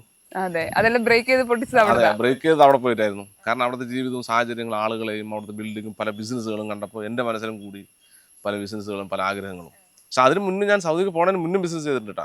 ബിസിനസ് എൻ്റെ ഒരു പരിപാടിയാണ്, അത് വിട്ടൊരു കളിയില്ല. ഇനിയും ബിസിനസ് ചെയ്യാൻ ഒത്തിരി പ്ലാൻ ഓൾറെഡി ഉണ്ട്. ഇപ്പൊ ചെയ്യുന്ന ബിസിനസ് കൂടാതെ ഇനിയും പ്ലാനുകൾ പുറകെ ഉണ്ട്. പുറകെ വരുന്നൊക്കെ. ഇപ്പൊ ഞങ്ങൾ കാണുന്ന യൂട്യൂബ് വീഡിയോസ് ചെയ്യുന്ന അല്ലെങ്കിൽ ബിസിനസ് മാൻ ആയിട്ടുള്ള ഒരാളെയാണ് നമ്മൾ കാണുന്നത്. ഇതൊന്നല്ലാതെ ഏറ്റവും കൂടുതൽ എൻജോയ് ചെയ്യുന്ന ഒരു കാര്യം എന്താ ഇക്ക ശരിക്കും? ഏറ്റവും കൂടുതൽ എൻജോയ് ചെയ്യണമെന്ന് പറഞ്ഞാൽ ഞാൻ ഇവിടെ വൈകുന്നേരം വന്ന് ക്ലബ്ബിലിരിക്കും. ക്ലബ്ബാണ് ഭയങ്കര ഫ്രണ്ട്സ്, നാട്, ക്ലബ്ബ്. ആ ക്ലബിനെ കുറിച്ച് പറയാൻ പറഞ്ഞാൽ എനിക്ക് ഇവിടുത്തെ നമ്മുടെ നാട്ടിലെ ആളുകളാണേലും ഇപ്പം നമ്മൾ എൻ്റെ വീട്ടിലാണേലും ആ ക്ലബ്ബിൽ പോയിരിക്കുന്നതിന് വീട്ടിലാണെങ്കിൽ എന്തിനാണ് അവിടെ പോയിരിക്കുന്നത്, എന്താ എൻ്റെ ആവശ്യം എന്ന് പറയും. ഇപ്പോൾ ഉദാഹരണത്തിന് ഇപ്പോൾ ഞാൻ രാവിലെ ഇവിടെ എനിക്ക് വീട്ടിൽ കോഫി ചായയൊക്കെ വെച്ച് തരാൻ ഇവിടെ ആളുണ്ട്, ഭാര്യ മക്കളൊക്കെ ഉണ്ട്, വെച്ച് തരും, ഉമ്മ വെച്ച് തരും. പക്ഷെ ഞാൻ കോഫി കുടിക്കാൻ പോണത് ആ ചായക്കടയിലായിരിക്കും. കാരണം അവിടെ 10 ആളെ നമുക്ക് കാണാൻ പറ്റും. ഈ നാട്ടിലെ കാര്യങ്ങൾ മുഴുവൻ എനിക്ക് അറിയാൻ പറ്റും, മനസ്സിലായി. അപ്പോൾ അവിടെ ആ ഒരു കോഫി കുടിക്കുന്ന രസം. അതേപോലെ നമ്മൾ ഈ ക്ലബ്ബിൽ വരുമ്പോൾ നമ്മൾ സുഹൃത്തുക്കളൊക്കെ ഉണ്ടാവും. ഇവർ പല മേഖലയിൽ ജോലി ചെയ്ത് വരുന്ന ആളുകളായിരിക്കും. അപ്പോൾ അവരോട് നമുക്ക് സംസാരിക്കുമ്പോൾ പല ഐഡിയാസ് നമുക്ക് കിട്ടും. ഈ ക്ലബ്ബിൽ പോയി ഇരുന്നുകൊണ്ടോ അല്ലെങ്കിൽ വേറെ എവിടെ ഇരുന്നുകൊണ്ടോ നമ്മൾ നശിക്കുന്നില്ല. മനസ്സിലായി? നമ്മൾ തീരുമാനിക്കണം നമ്മൾ നശിക്കണോ വേണ്ടയാന്നുള്ളത് അല്ലേ. നമ്മളെ ആരും നശിപ്പിക്കാനും പറ്റില്ല, നമ്മളല്ലേ തീരുമാനിക്കണം. അപ്പോൾ നമ്മൾ എൻ്റെ വീട്ടിലൊക്കെ പണ്ട് പറയും ഇങ്ങനെ ക്ലബ്ബിലൊക്കെ എന്തിനാണ് പോയിരിക്കുന്നത്, പക്ഷെ അതൊക്കെ എനിക്കൊരു ഗുണമായിട്ടുണ്ടെന്നുള്ളതാണ് ഞാൻ പറഞ്ഞു വന്നതിലൂടെ പറഞ്ഞത്. ഇപ്പൊ ചിലപ്പോൾ വേണമെങ്കിൽ ഈ നമ്മൾ ആളുകളെ കുറിച്ച് തിരിച്ചറിയാം, ഇത്രയും ഫേമസ് ആകുമ്പോൾ നമ്മൾ ചിലപ്പോൾ ചിലർ മാറാറുണ്ട് എന്ന് പറയാറുണ്ട്. സ്റ്റിൽ ഇപ്പോഴും പഴയ കാര്യങ്ങൾ ഭയങ്കര ഇഷ്ടപ്പെടുന്ന ഒരാള് ഒരു ഫ്രണ്ട് എന്ന നിലയിൽ ആ ഒരു ക്വാളിറ്റി തോന്നുന്നുണ്ടോ? ഈ പറയണ ഒരു മാറ്റവും ഇല്ലാതെ പണ്ട് എങ്ങനെയായിരുന്നു അതുപോലുള്ള ഒരു മനുഷ്യനായിട്ട് തന്നെയാണ് തോന്നുന്നത്? ഒരു മാറ്റമില്ല. മാറ്റമില്ല. എന്തുകൊണ്ടാ പറയുന്നത്? ഞാൻ ഇന്ന് സംസാരിപ്പിച്ചിട്ട് വിടുന്നുള്ളൂ. എന്തുകൊണ്ടാ ഇക്കറക്ക് സള്ളി പറഞ്ഞോളൂ. അല്ല, നമ്മൾ മാറിയിട്ടില്ല എന്നുള്ളതാണ്. മാറിയിട്ട് കാര്യമില്ല. ഞാൻ പറഞ്ഞ കുറഞ്ഞ ജീവിതത്തിൽ കുറേ കാട്ടിത്തൂടിത്തെന്ത കാര്യം. നമ്മൾ ഇപ്പം എന്തുണ്ടെങ്കിലും മറ്റൊരാളെ കാണിക്കാനല്ല നമ്മൾ ചെയ്യേണ്ടത്. മറ്റൊരാൾക്ക് വേണ്ടി കാണിക്കാൻ വേണ്ടി നമ്മൾ ജീവിക്കുമ്പോൾ പ്രശ്നങ്ങളുണ്ടാകുക. നമുക്ക് ജീവിക്കണമെങ്കിൽ നമ്മളായിട്ട് ജീവിച്ചാൽ മതി. മറ്റൊരാളെ കാണിക്കാൻ വേണ്ടി നമുക്ക് ജീവിക്കും, ഭയങ്കര ബുദ്ധിമുട്ടുണ്ടാവും. അതുപോലെ നമ്മളിങ്ങനെ ഈ താഴ്ന്ന സ്ഥലങ്ങളിലേ വെള്ളം കിട്ടുള്ളൂ എന്നിട്ടുണ്ട്. മനസ്സിലായോ? ഭൂമിക്കടിയിലേക്ക് കുഴിച്ചാലേ വെള്ളം ഉണ്ടാവും. മുകളിലേക്ക് ഇതുവരെ കുഴിച്ചിട്ട് ആർക്കും വെള്ളം കിട്ടിയില്ല. അപ്പൊ താന്നിരിക്കുക എന്നുള്ളതാണ്. എപ്പോഴും താന്നിരിക്കുക. നമ്മളിപ്പോൾ ഇപ്പം എൻ്റെ അടുത്ത് കുറേ എന്തെങ്കിലും സാധനങ്ങളുണ്ട്, അതൊരു ഇല്ലാത്ത ഒരാളുടെ അടുത്ത് കാണിച്ചിട്ട് എന്താ കാര്യം? എന്തെങ്കിലും കാര്യമുണ്ടോ? കൂടുതൽ ആളുകൾ കാണിക്കുന്നറിയോ? ഇല്ലാത്ത ആളുകളുടെ അടുത്താണ് നമ്മുടെ അടുത്ത് ഉള്ളത് കാണിക്കുക. നമ്മൾ വിചാരിക്കണം നമ്മുടെ അടുത്ത് ഉള്ളത് മറ്റൊരാളുടെ അടുത്ത് ഉള്ളത്രയും നമ്മുടെ അടുത്ത് ഇല്ലല്ലോ എന്നുള്ളതാണ്. നമ്മുടെ ഉയർന്ന ആളുകളെ കുറിച്ച് ചിന്തിക്കണം. ഈ പാവങ്ങളുടെ അടുത്ത് കാണിച്ചിട്ട് വല്ല കാര്യമില്ല. അപ്പോൾ അങ്ങനെ ചിന്തിക്കുന്ന ആളുകളാണ്. നമ്മളിപ്പോൾ വലിയ സംഭവങ്ങളുണ്ടെന്ന് ഈ അഹങ്കാരം നമ്മൾ ഇവരോടല്ലേ കാണിക്കേണ്ടത്. നമ്മൾ മുകളിലോട്ട് ചിന്തിച്ചാൽ അവരോട് നമുക്ക് കാണിക്കാൻ പറ്റുമോ? ശരിയാ. അതെ, അതുകൊണ്ട് അങ്ങനെ ചിന്തിക്കുക. അപ്പൊ നമ്മൾ സ്ലോ ആയിക്കോളും, താന്നോളും. ഇപ്പൊ സംസാരിക്കും പുതിയ പുതിയ കാര്യങ്ങൾ കിട്ടാണ്. ലൈഫിൽ ഇപ്പോഴും ഒരു കാര്യം ഫോളോ ചെയ്യുന്നുണ്ട്, അല്ലെങ്കിൽ ലൈഫിൽ ഈ കാര്യം ഞാൻ ചേഞ്ച് ചെയ്യില്ല, അങ്ങനെ എന്തെങ്കിലും ഉണ്ടോ ശരിക്കും ലൈഫിൽ? തീർച്ചയായിട്ടും. എൻ്റെ ക്യാരക്ടറുകളൊന്നും ഞാൻ ചേഞ്ച് ചെയ്യില്ല. എൻ്റെ ക്യാരക്ടറുകൾ പറഞ്ഞാൽ മോശമായിട്ട് എനിക്ക് എന്തെങ്കിലും ഉണ്ടെങ്കിൽ അത് ചേഞ്ച് ചെയ്യും. അല്ലാതെ ഇപ്പോഴും എനിക്ക് ഞാൻ ചെയ്ത നന്മകളോ എൻ്റെ ആ നന്മയിലുള്ള ക്യാരക്ടറുകളൊന്നും ചേഞ്ച് ചെയ്യാൻ ഞാൻ ആഗ്രഹിക്കില്ല. അങ്ങനെ വലിയൊരു ഇതിൽ പോകേണ്ട കാര്യമില്ല. എല്ലാവരെയും കൂടെ നിർത്തുക എന്നുള്ളതാണ് എൻ്റെ ലക്ഷ്യം. എല്ലാവരെയും സ്നേഹിച്ച് കൂടെ നിർത്തുക. വലിയ ആളാണ് ചെറിയ ആളാണ് നമ്മുടെ ആളുകളാണ് എന്നുള്ളത്. നമ്മളൊരു ലെവലാണ്. നമ്മളെ വലുതാളും ചെറുതാളൊക്കെ കണക്കാക്കേണ്ടത് മറ്റുള്ളവരാണ്. നമ്മളായിട്ട് ഈ അഹങ്കാരം കാണിക്കുക, ഇത് കാണിക്കുക, ഷോ ഓഫ് കാണിക്കുക, ഈ പരിപാടി ഒന്നും തിന്നിട്ടില്ല, അത് അങ്ങനത്തെ ക്യാരക്ടറൊന്നും എടുത്ത് വരാതിരിക്കട്ടെ എന്ന് പ്രാർത്ഥിക്കുകയാണ് ഞാൻ. അതുകൊണ്ടാണ് രസികനെ എല്ലാവർക്കും ഇഷ്ടവും. ഭയങ്കര നമുക്ക് അങ്ങനെ അഭിനയിക്കുന്ന ഫീൽ വരില്ല. ഭയങ്കര നാച്ചുറൽ ആയിട്ട് നമുക്ക് ആ ഒരു സ്നേഹം കരുതൽ മനസ്സിലാവും ഇക്കാന്റെ ഭാഗത്തുനിന്ന്. ഇക്കാന്റെ ഒരു ഇപ്പൊ ബിസിനസ് ഓൾറെഡി ഡ്രീം ഉണ്ട് എങ്കിലും ഒരു ഭാവി പ്ലാൻ എന്താണെന്ന് ചോദിക്കുകയാണെങ്കിൽ? എനിക്ക് നല്ലൊരു ബ്രാൻഡ് ബിൽഡ് ചെയ്യണമെന്നുണ്ട്. ബ്രാൻഡ് മീൻസ് എന്തെങ്കിലും ഒരു സാധനത്തിൽ ഒരു ബ്രാൻഡ് ഉണ്ടാക്കണം. പിന്നെ കുറച്ച് ബിസിനസ് ചെയ്യണം. ഇത്രയൊക്കെ തന്നെ ഉള്ളൂ. വലിയ സംഭവം ആകണമെന്നൊന്നുമില്ല. പിന്നെ ഞാൻ ചെയ്യുന്ന പ്രവൃത്തിയിലൂടെ എല്ലാം വന്നോളും. ഞാൻ ചെയ്യുന്ന പ്രവൃത്തിയിലൂടെ എല്ലാം ഒരു നല്ലൊരു ബ്രാൻഡ് ബിൽഡ് ചെയ്യണമെന്നൊരു ഭയങ്കര ആഗ്രഹമുള്ള, കുറേ കാലമായിട്ട് ആഗ്രഹമുള്ള ആളാണ്. എന്തെങ്കിലും ഒരു സാധനത്തിൽ ഒരു ബ്രാൻഡ് ബിൽഡ് ചെയ്യുന്നത്. കട്ടല മീൻ തന്നെ കിട്ടണമെന്ന് വേണ്ടി നമുക്ക് ചൂണ്ടിടാൻ പറ്റില്ലല്ലോ. അത് കട്ടൽ ഉള്ളോടെ മാത്രം കൊണ്ടിടാൻ. ഇപ്പൊ നമ്മൾ കുളത്തിൽ ചൂണ്ടിട്ടിരിക്കണം. എന്തെങ്കിലും ഒരു സാധനം കൊളുത്തും. അങ്ങനെ കൊളുത്തിട്ട് ഒരു ബ്രാൻഡ് ക്രിയേറ്റ് ചെയ്യട്ടെ. ഞങ്ങൾക്ക് അത് വാങ്ങാനും സാധിക്കട്ടെ. ബ്രാൻഡിൽ നമുക്ക് പ്രൊഡക്റ്റ് വാങ്ങാൻ പറ്റും. അതൊക്കെയാണ് എന്റെ മനസ്സിലുള്ള പ്രശ്നം എന്ന് പറയുന്നത്. എനിക്ക് ബ്രാൻഡ് ബിൽഡ് ചെയ്യണമെന്നുണ്ട്. അത് അഫോർഡബിൾ ആയിരിക്കണം, എല്ലാവർക്കും ഉപയോഗിക്കാൻ പറ്റണം. ഒരു വലിയൊരാളുകൾക്ക് മാത്രം ഉപയോഗിക്കണതോ അല്ലെങ്കിൽ ചെറിയ ആളുകൾക്ക് മാത്രം ഉപയോഗിക്കുന്നതായിരിക്കാൻ പാടില്ല. എല്ലാ ആളുകൾക്കും ഉപയോഗിക്കാൻ പറ്റണം, അഫോർഡബിൾ ആയിരിക്കണം. അങ്ങനത്തെ കുറേ സംഭവങ്ങൾ സാധിക്കട്ടെ ഞങ്ങൾ വിഷ് ചെയ്യാണ്. ഞങ്ങൾ ആഗ്രഹിക്കുന്നു. ഒരുപാട് സന്തോഷം എനിക്ക് സംസാരിക്കാൻ പറ്റിയാലും കാണാൻ പറ്റിയാലും ഒക്കെ. അപ്പൊ ഞങ്ങളുടെ പ്രേക്ഷകർക്ക് ഒരു ഓണാശംസകൾ കൂടി ഒന്ന്. തീർച്ചയായിട്ടും നമ്മുടെ എല്ലാവർക്കും ഹൃദയം നിറഞ്ഞ ഓണാശംസകൾ. അതേപോലെ തന്നെ ചെറുപ്പക്കാരൊക്കെ വളരെ ശ്രദ്ധയോടെ ഓണം ആഘോഷിക്കുക. കാരണം നമ്മൾ റോഡിൽ ഇങ്ങനെ കറങ്ങുമ്പോഴും പല അപകടങ്ങളും നമ്മളെ കാത്ത് നമ്മുടെ വീട്ടിൽ ഒരുപാട് ആളുകളുണ്ട് നമ്മൾ എന്നും മനസ്സിൽ ഓർമ്മിച്ചുകൊണ്ട് ഓണമൊക്കെ അടിച്ചു പൊളിക്കുക. പല ഓണത്തിന് പല പ്രശ്നങ്ങളൊക്കെ ഉണ്ടാകുന്നതാണ്. അപ്പം നമുക്ക് ആരുമില്ല. നമ്മളെ പബ്ലിക്കിൽ കുറേ ആളുകൾ നമ്മൾ സമയം എന്ന് വെച്ചാൽ നമ്മൾ സ്പെൻഡ് ചെയ്യാൻ വേണ്ടി പോകുന്നതേ ഉള്ളൂ. പക്ഷെ നമ്മുടെ വീട്ടുകാർ വളരെ ഇമ്പോർട്ടൻ്റ് ആണ്. നമ്മുടെ വീട്ടുകാർ നമ്മളെയും കാത്തിരിക്കുന്ന ആളുകളാണ്, നമ്മളെ വിശ്വസിക്കുന്ന ആളുകളാണ്. കുട്ടികളോട് തെറ്റിദ്ധരിക്കേണ്ട കുട്ടികൾ വളരെ സേഫായിട്ട് സെക്യൂറായിട്ട് ഈ ഓണം അടിച്ചു പൊളിക്കുക. നല്ലോണം അടിച്ചു പൊളിക്കുക. അടിച്ചു പൊളിക്കുക ഓണം. ആർക്കും ബുദ്ധിമുട്ടില്ലാത്ത രീതിയിൽ, നമുക്കും ബുദ്ധിമുട്ടില്ലാത്ത രീതിയിൽ. അതാണ് എല്ലാവർക്കും ഹൃദയം നിറഞ്ഞ ഹാപ്പി ഓണം.